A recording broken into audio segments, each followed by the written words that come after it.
कृपा से पुत्र हो गया बड़ी रानी के, लेकिन और रानियों ने जल करके उस बालक को जहर दे दिया, विष दे दिया। क्योंकि जब से बड़ी रानी के बेटा हुआ तब से राजा रानी को ही, रानी और जो थी 99,99,999 उनके पास नहीं जाते थे, तो उन रानियों ने जल करके छोटी वाली रानी के द्वारा उस बालक को जहर दिलवा दिया। बालक मर गया। बालक मर गया तो राजा रोने लगा, रानी रोने लगी। उसी समय देवर्षि नारद और अंगिरा ऋषि आ गए। राजन क्यों रोते हो? तुमने ही तो कहा था बेटा सुख भी देता है तो दुख भी देता है, अब दुख हो रहा है। कहा नहीं, मैं बेटे के बिना जी नहीं सकता हूं। वैसे ही कहा ठीक है, तुम अपना तुम्हारा बेटा है उसे बुलाओ, अगर स्वीकार कर ले तुम्हें तो ठीक है। राजा ने आवाज लगाई, बेटा आया, लेकिन बेटे ने पिता को स्वीकार नहीं किया। पिताजी ये जन्म जन्म का नाता है, किसी जन्म में आप मेरे पिता बने और किसी जन्म में मैं आपका पिता बना, ये लगा रहता है, जगत का व्यवहार है, इसलिए कोई किसी का नहीं है। ये माया से संसार बना हुआ है और माया में ही विलीन हो जाता है। इसलिए अपने घर जाइए और मेरे से जो आपका लगाव है उसे भूल जाइए। जब ये पुत्र ने कहा तो पिता का मोह दूर हो गया, चित्रकेतु का। इसे चित्रकेतु को राजा को पूर्व जन्म में श्राप लगा हुआ था माता पार्वती को, इसलिए ये राक्षस बन गया था यहां आकर के। और ये जो बालक था वो एक योगी था, महात्मा था, भिक्षा मांगने गया था, माता दाल चावल मिल जाए तो एक माता जी ने दाल चावल दे दिए, कहा भोजन बनाना है तो उसके लिए ईंधन भी चाहिए। तो एक स्त्री ने कंडे दे दिए, तो उन कंडों में चींटियां थीं। इसने भोजन बनाया तो वो सभी चींटियां जल गईं। तो यहाँ चींटियां ये सौतेली माँ बन करके आई हैं बदला लेने के लिए। एक योगी था ये, तो बदला छूटता नहीं है, चाहे कुछ भी हो जाए, कुछ भी कर लो। इस प्रकार ये कथा सुनाई है। और इधर प्रसंग आता है जब हिरणाक्ष का वध हो जाता है तो सभी परिवारीजन रो रहे हैं, बिलख रहे हैं। उसकी जो पत्नी है रूसा भानु वो रो रही है। हिरणाकश्यप समझा रहा है, अम्बाम्बहे बधु पुत्रा वीरम महार्थ सोचितम रिपोर भिमुखे स्यालघे सूराणाम बधीप्सितः। मेरी प्यारी माँ, मेरे प्यारे पुत्रों, मेरी छोटी बहू, मेरे भाई की बहू, तुम्हें वीर हिरणाक्ष के मरने का शोक नहीं करना चाहिए, क्योंकि जो दुश्मन के दांत खट्टे कर दे युद्ध के मैदान में, ऐसी वीर गति तो वीरों को ही प्राप्त हुआ करती है। ऐसी गति तो वीर हिरणाक्ष जो मरा है वो इंद्र के दांत खट्टे करके मरा है, इसलिए तुम्हें उसके लिए सोच नहीं करना चाहिए। वो भगवान विष्णु के दांत खट्टे करके मरा है, इसलिए तुम्हें उसके लिए सोच नहीं करना चाहिए। उस नारायण को भी दिखा दिया मेरे भाई ने, हिरणाक्ष ने, कि वीर कैसे होते हैं। अब तुम चिंता मत करो, मैं सब देख लूंगा। और हिरणाकश्यप ने तपस्या की है ब्रह्मा जी की।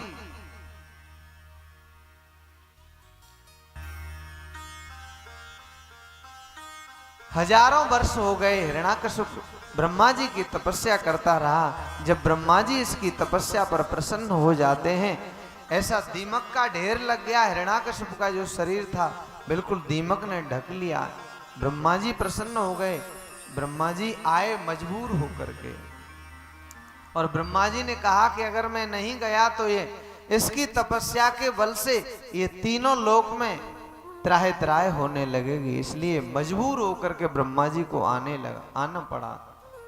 देखिए, एक तो भगवान भक्त जब प्रसन्न कर लेता है तब आते हैं, और कभी कभी भगवान मजबूर होकर के भी आते हैं जब व्यक्ति तपस्या कर लेता है, तपस्या करता है। तो हिरणाकश्यप ने मजबूर किया भगवान को। भक्ति के लिए इसने तपस्या नहीं की, भगवान के प्रेम के लिए तपस्या नहीं की, इसने अपने को बलवान यानी विश्व विजेता बनाने के लिए तपस्या की।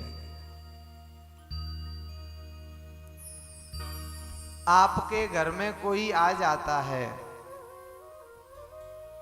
तो आप उसे प्रसन्न होकर के जब कोई भेंट देते हैं वो एक अलग बात है।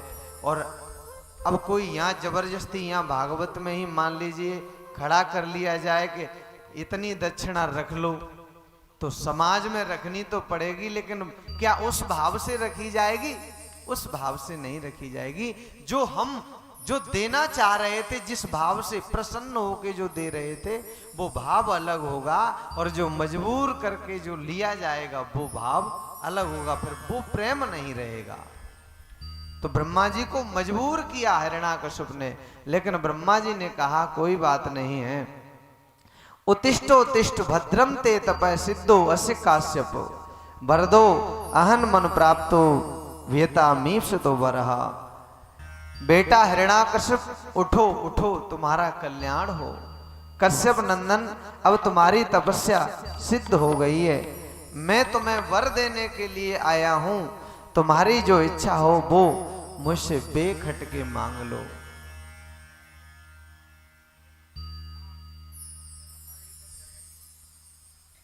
देखिए बड़ी अच्छी बात है, ध्यान देना।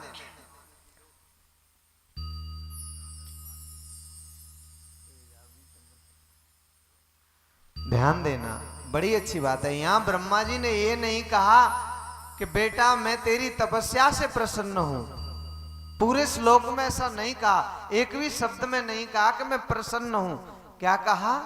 बेटा हिरण्याकश्यप उठो उठो, तुम्हारा कल्याण हो। कश्यप नंदन अब तुम्हारी तपस्या सिद्ध हो गई है, मैं तुम्हें वर देने के लिए आया हूं, तुम मुझसे कोई वरदान मांग लो। भला ऐसा कौन सा व्यक्ति होगा जो देवताओं के 100 वर्ष तक बिना खाए और बिना पिए जीता रहेगा? तुमने मुझे अपने वश में कर लिया है। ब्रह्मा जी ने अपने मन की बात कह ही दी। तुमने मुझे अपने वश में कर लिया है, प्रेम के वश में नहीं, तपस्या के वश में कर लिया है। आज ब्रह्मा जी ने अपने कमंडल से जल लिया, और जल लेकर के जैसे ही हिरण्याकश्यप के ऊपर छोड़ा है, वैसे ही हिरण्यकश्यप का जो शरीर था जो बिल्कुल वैसा हो गया था, दीमक ने खा लिया था, वो बिल्कुल नया हो गया शरीर, मानो अभी घर से आए हों, अभी आए हों, बिल्कुल ऐसा पुष्ट हो गया शरीर, हृष्ट पुष्ट हो गया। हिरण्याकश्यप ने आज स्तुति की है ब्रह्मा जी की। कल्पांते काल सृष्टेन यो अंधेन तमसा आवृतम अभिव्यनग जगदिदम स्वयं ज्योतिश्वर उत्साह। नम आध्याय बीजाय ज्ञान विज्ञान मूर्ते प्राणेन्द्रिय मनोबुद्धि विकार व्यक्तिमीयुषे। कल्प के अंत में यह सारी सृष्टि काल के द्वारा प्रेरित होकर तमोगुण से घने अंधकार से ढक गई थी। उस समय स्वयं प्रकाश स्वरूप आपने पुनः अपने तेज से इसे प्रकट किया। आप ही जगत के मूल कारण हैं। ज्ञान और विज्ञान आपकी मूर्ति है। प्राण इंद्रिय मन और बुद्धि आदि विकारों के द्वारा आपने अपने को प्रकट किया है। आप चराचर जगत को अपने नियंत्रण में रखते हैं। आप ही प्रजा के रक्षक भी हैं। मैं आपको नमस्कार करता हूँ। हिरण्यकश्यप ने ऐसे करके भगवान ब्रह्मा जी की स्तुति की। ब्रह्मा जी ने कहा कोई वर मांग लो पुत्र, मैं तुम्हें वर देने के लिए आया हूं। तो हिरण्याकश्यप ने कहा मुझे अमर कर दो, मैं अजर अमर होना चाहता हूं। ब्रह्मा जी ने कहा अजर अमर तो कोई नहीं हो सकता, इस दुनिया में जो आया है वो जरूर जाएगा। कोई फूल न बाग में ऐसा खिला, खिलके न जिसे मुरझाना पड़ा। विधि का ये अटल विधान रहा, जिसे आना पड़ा उसे जाना पड़ा। जो आया है सो जाएगा जरूर। इसलिए यहाँ अमर कोई भी नहीं हो सकता है। तुम कोई और वरदान मांग लो। तो इसने वरदान मांगा हिरण्यकश्यप ने।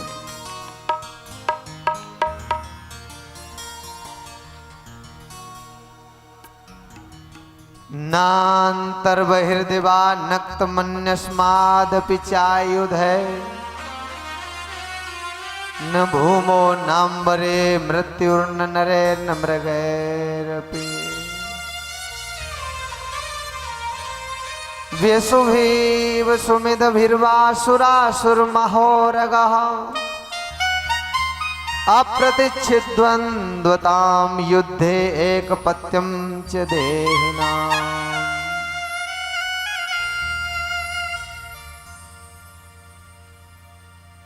कुछ अधिक नहीं बस इतना ही, बाहर न मरूं भीतर न मरूं। निस में न मरूं दिन में न मरूं, ऊपर न मरूं नीचे न मरूं। कुछ नहीं चाहिए बस इतना दे दो, ना मैं ऊपर मरूं ना मैं नीचे मरूं, ना मैं बाहर मरूं ना भीतर मरूं, ना मैं दिन में मरूं ना मैं रात में मरूं, ना वर्ष के 12 महीनों में मरूं, और ना ब्रह्मा के आपके बनाए हुए किसी जीव से मरूं, ना मैं अस्त्र से मरूं ना मैं शस्त्र से मरूं, किसी से भी न मरूं।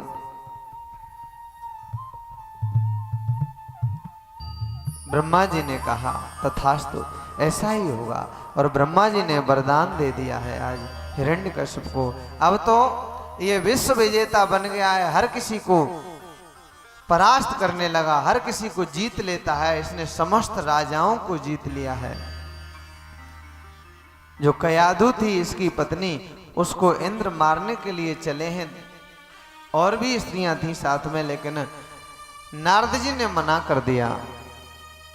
और नारद जी ने जब मना किया है तो इसने छोड़ दिया है। इंद्र नारद जी ने कहा इसके गर्भ से भगवान का भक्त पैदा होगा, तो चिंता मत कर।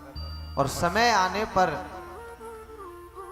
कयाधु के गर्भ से एक पुत्र का जन्म हुआ। उससे पहले और भी पुत्र थे, लाद, अनुलाद, सहलाद, और ये सबसे छोटे थे प्रहलाद। इनका नाम रखा प्रहलाद।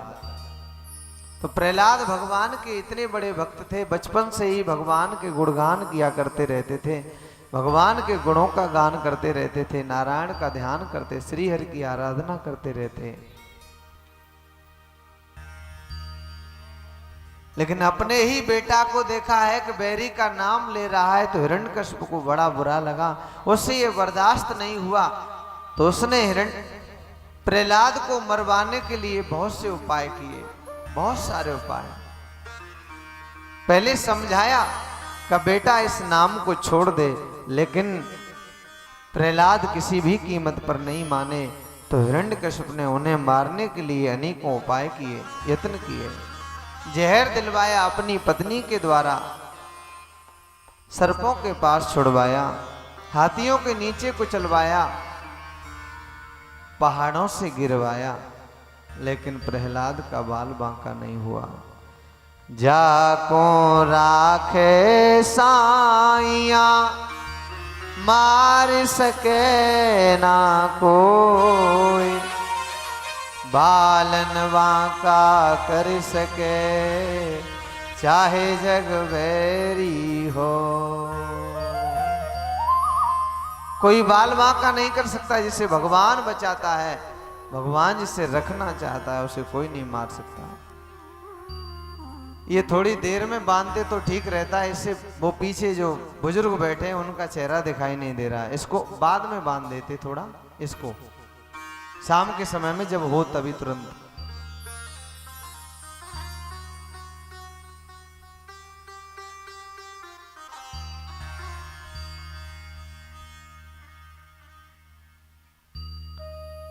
गुरु शुक्राचार्य के 2 पुत्र थे, संड और अमर को उनके पास छोड़ा गया कि इन्हें राजसी विद्या सिखाओ प्रहलाद को, लेकिन वहां भी उनके ऊपर कोई असर नहीं हुआ।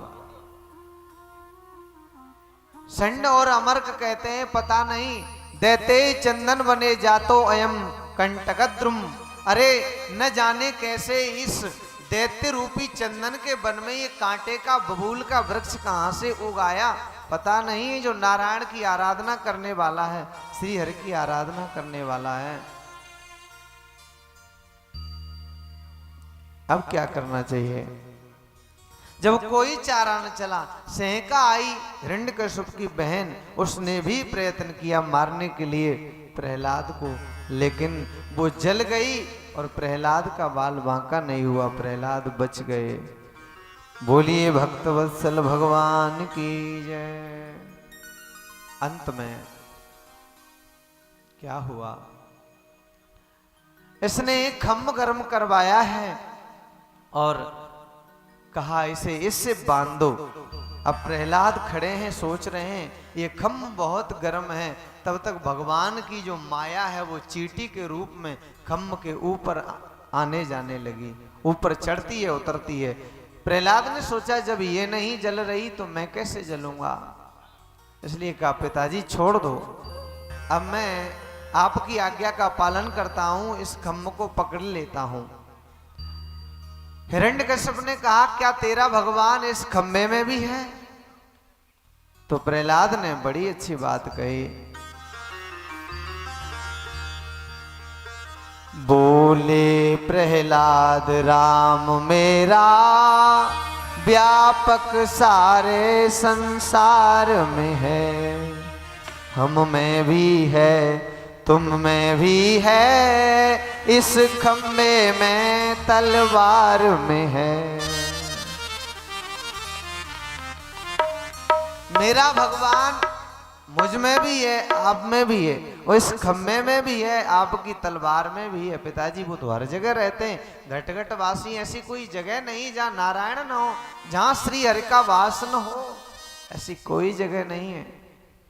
हिरण्यकश्यप को क्रोध आया, अच्छा तो इस खम्भे में भी है, देखता हूं इस खम्भे को।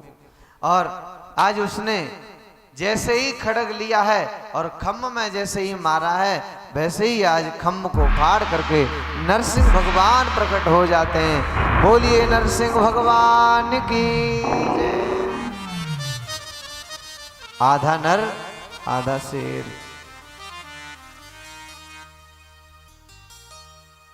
हिरण्यकश्यप को खिलाने लगे भगवान, क्योंकि शाम के समय का इंतजार कर रहे थे। देवता कह रहे हैं प्रभु इसे ज्यादा देर तक जीवित मत छोड़ो, अरे इसे मार दो। भगवान ने कहा अभी इसका समय नहीं हुआ है। देखिए समय से पहले भगवान भी कह रहे हैं अभी इसका समय नहीं हुआ है। लेकिन हम आप कैसे मौत से डरते हैं, हम सभी डरते हैं, ये कोई एक की दशा नहीं है, क्योंकि यही तो हमारी, मान लो हम आप साधारण जीव हैं इसलिए डर लगता है, लेकिन समय से पहले कुछ नहीं होता है। तो भगवान कह रहे हैं अभी इसका समय नहीं आया, समय आ जाए। और शाम का समय आया, वैसे ही दहली पर बैठ गए दरवाजे के बीच में और घुटनों पर रख लिया है इसको। हिरण्यकश्यप देख तूने कहा था कि ना मैं ऊपर मरूं ना मैं नीचे मरूं, तू ऊपर या नीचे तो नहीं है, का नहीं हूं। तूने कहा ना बाहर मरूं ना भीतर मरूं, तो बाहर या भीतर तो नहीं है, का नहीं हूं।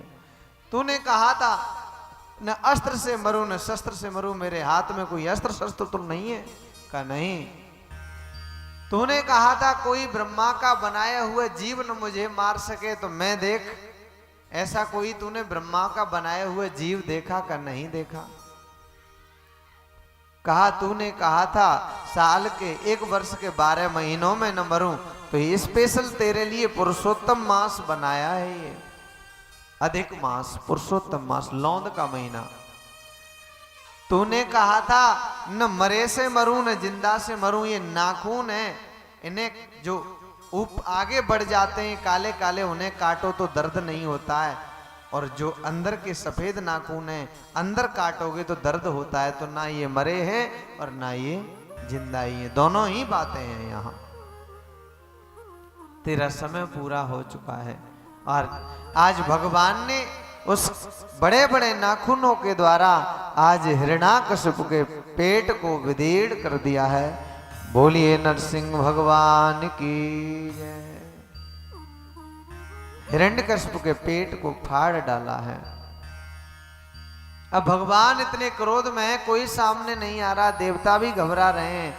और देवताओं ने कहा अब क्या करना चाहिए, तो मैया लक्ष्मी के पास गए। लक्ष्मी मैया को कहा मैया आए तो प्रभु बड़े क्रोध में, ऐसा प्रभु का रूप कभी नहीं देखा। कहा नहीं नहीं, मेरे प्रभु का ऐसा रूप ये हो ही नहीं सकता है। माता लक्ष्मी गईं, लेकिन आरती का थाल सजा करके जैसे ही लक्ष्मी जी नजदीक गईं तो भगवान ने जैसे सिंह दहाड़ मारता है ना, सिंह गर्जना करता है, वैसे ही आज नरसिंह भगवान ने गर्जना की बड़ी जोर से। वैसे ही लक्ष्मी मैया भागी, थाल कहीं और लक्ष्मी मैया दौड़ पड़ी, सीधी बैकुंठ में पहुंची जाकर के डर की वजह से। जय हो। ये भी समर्थन कर रहा है, ये जड़ भी, यही तो भगवान की कथा में तासीर है कि जड़ भी वो बांसुरी बजी तब तो बजी थी, लेकिन ये कथा भी एक बांसुरी ही मान लीजिए। तो देखिए इस कथा का भी समर्थन। तो जड़ भी चेतन हो गया तो कोई असमंजस की बात नहीं है, कोई आश्चर्य की बात नहीं। प्रहलाद से कहा देवताओं ने, प्रहलाद आजकल तुम्हारी बहुत चल रही है भगवान के दरबार में, इसलिए अब तुम ही मनाओ भगवान को। प्रहलाद आगे बढ़े हैं तो भगवान अपनी जीभ से चाटने लगे हैं, जिह्वा से, और प्रहलाद को गोदी में बिठा लिया है। और एक बात जो भगवान ने भक्त से कही वो आज तक किसी भक्त से नहीं कही भगवान ने भक्त से कहा, पुत्र मुझे आने में देरी हो गई, मुझे क्षमा कर देना। भगवान ने भक्त से क्षमा मांगी है। किसी भी भक्त से भगवान ने क्षमा नहीं मांगी, लेकिन यहां प्रहलाद से भगवान ने क्षमा मांगी। बेटा मुझे क्षमा कर देना, मेरे आने में देरी हो गई, तुझे बहुत तरसाया, तुझे बहुत तंग किया गया और मैं आने में मैंने देर कर दी, इसलिए क्षमा कर दे। तो इस प्रकार भक्त प्रहलाद से कहा है कोई वरदान मांग लो। प्रहलाद ने कुछ नहीं मांगा है कि प्रभु आपका दर्शन हो गया, इससे और क्या चाहिए बस। और भक्त देखिए समझदार, जो सच्चा भक्त होता है वो भगवान से कुछ मांगता नहीं है, वो भगवान से अगर कुछ मांगता है तो भगवान को ही मांगता है, मांगता है तो भगवान को ही मांगता है। क्योंकि देखिए मांगा उससे जाता है जिसे पता नहीं है कि इसको क्या चाहिए, लेकिन जिसे सब कुछ पता है उसको बता करके क्या उसकी बेइज्जती करते हो। इसलिए क्योंकि भगवान को सब कुछ पता है। भक्त ने कुछ नहीं मांगा, लेकिन भगवान ने फिर भी कहा कुछ मांग लो। कहा देना चाहते हो तो एक चीज दे दो, मेरे पिताजी जो हैं वो अधोगति में न जाएं, उनकी बुरी गति न हो, उनकी दुर्दशा न हो, वो आपके धाम को जाएं प्रभु, ये मांगता हूं। कहा पुत्र प्रहलाद जो मेरे हाथों से मारा जाता है, मेरे हाथ से जिसका वध होता है वो तो वैसे ही मेरे धाम को जाता है, तो एक और वरदान दे दो। का क्या? आज के बाद मेरे खानदान में परिवार में किसी को अपने हाथ से मत मारना। का क्यों?